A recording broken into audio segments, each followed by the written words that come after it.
So good morning. And today's gospel is about the shepherd's voice, where Jesus says, "My sheep hear my voice, and then they follow me." This is John 10:27. Come to me. His invitation is simple. We know this invitation. We recognize that voice. Come to me, you who are weary, and I will give you rest. We know this. Matthew 11.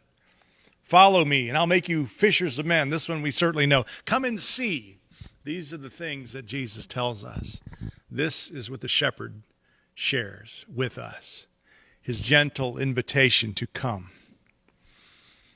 I wrote a poem of sorts, if you will, way back in 2010, when I went to Haiti with a bunch of fellas. We were the first commercial jet inside of Haiti after that giant earthquake. And it was a really kind of pirated from a book I read earlier called Christian Meditation by James Finley. But it sounded something like this. The intensity of the moment after 3 days of working, trying to put together back after the earthquake, put finishing touches on a school missionary down there. But the intensity of the moment, it kind of scribbled off my pen this way. And Jesus said, "Come," and we came with great excitement. And Jesus said, "Come," and we, if you love me, feed my sheep, as we talked about last week. And we said, "Of course we love you, Lord, but first we must keep organized." And then Jesus said, "Come. If you love me, feed my sheep." And we said, "Of course we love you, Lord, but first we must keep organized to keep the order." And Jesus said, "If you love me, feed my sheep." And we said, "Of course we love you, Lord, but first we must build houses in your honor so we can keep organized, so we can keep order of the house that we built for you."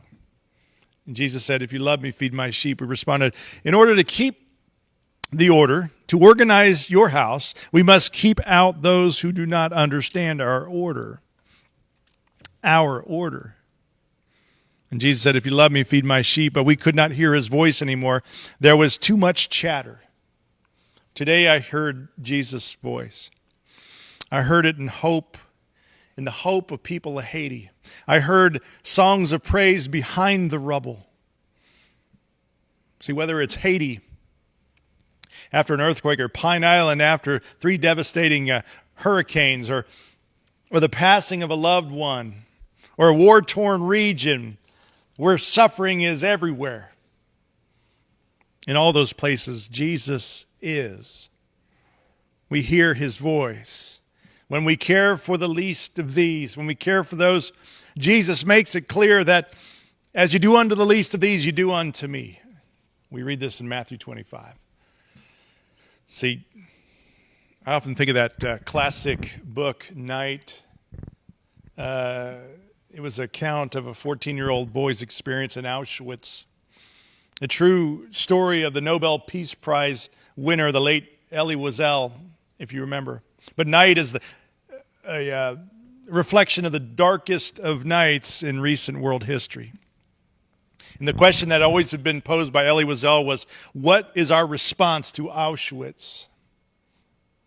It was in the foreword of the 2006 edition, which is the one I have, is written by a Christian who wrote this. He said, "What is our response to Auschwitz? I wish I could have told that suffering 14-year-old Jewish boy, Elie Wiesel, about another suffering Jew. Just like the suffering Jew under the Nazi Party, Jesus was also rejected in his homeland and then later killed by the ruling political power, hung on the cross by the very people he came to deliver. This is suffering, betrayal, and pain, physically and emotionally beyond words. Yet this Jew, Jesus, became the salvation of the world. This would be a God that young Elie Wiesel could understand in the gallows of Auschwitz. Suffering has become the stumbling block for so many, but yet it becomes the cornerstone of our faith. Understanding of a loving God who suffers with us. See, have we heard the voice of the shepherd? We have heard him in the poor in the spirit. We have heard his voice in those who hunger and thirst for righteousness' sake. We have heard his voice in the poor and beaten down from the hopeless, hungry side of town, as Johnny Cash put it. Jesus is not heard over the roar, the chatter, or the shallow end of the church's swimming pool per se. The voice of the shepherd is heard in the deeper, still waters, where still waters run deep, away from the chatter. So I can't think of a better example this Mother's Day of what this deep love looks like. This love Jesus teaches, that is selfless love a mother gives when she takes her role seriously. And almost all mothers do take their job seriously as a mother. So think of this massive place of worship that stands in the middle of the city.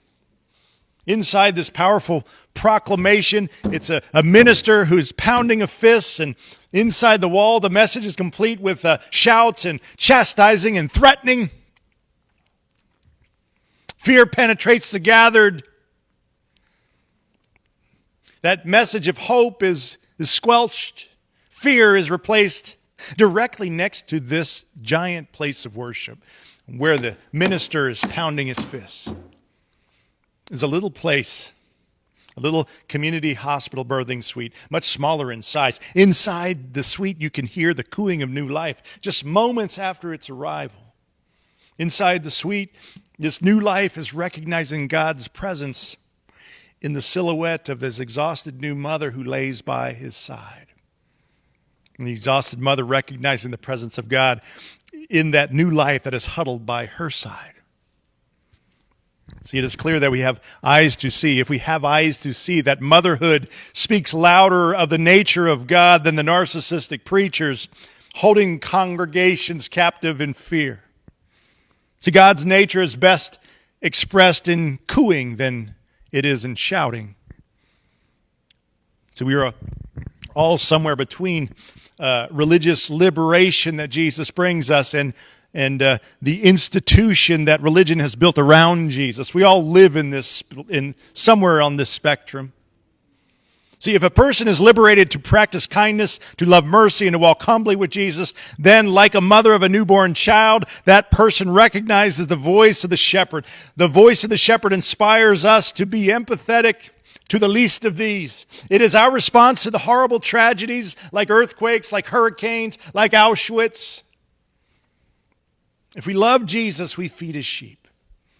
It's that simple. And Jesus said, "Come, if you love me, feed my sheep." And we came with great excitement. See, if a person finds himself suffocating by the legal and uninspiring red tape of institutional religion, then that person is stuck in the institution of religion that has been built around Jesus. And Jesus said, "If you love me, feed my sheep." We respond, "Of course we love you, Lord, but in order to keep order, organize your house, we must keep out those who do not understand our order." Jesus said, "If you love me, feed my sheep." But we could not hear his voice because there was just too much chatter. See, friends, the voice of the shepherd builds bridges between neighbors.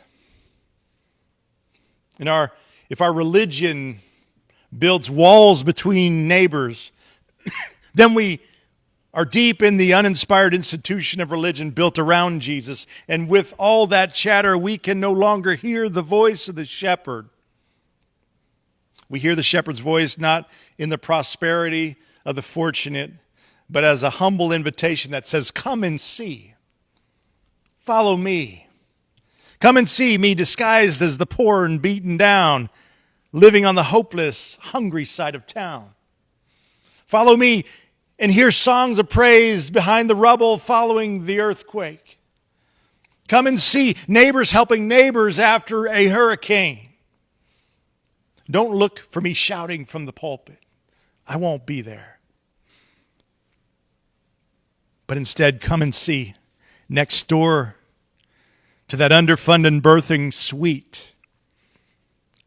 I am there, this time disguised as a newborn at his mother's side, as well as a brand new selfless mother who is now going to sacrifice her entire life, everything she has for the well-being of the child.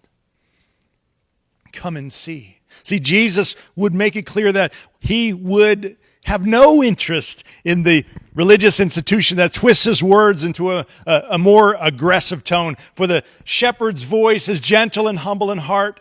Jesus would want us to wade out to deeper waters, away from the splashing, because it is there that we can better hear the voice of the shepherd. For still waters run deep. Brothers and sisters, we hear the shepherd's voice. And the more genuine and loving our community becomes, the more everything else between us recedes, and all that's left is Christ and his work. And to God be the glory, now and forever. Amen.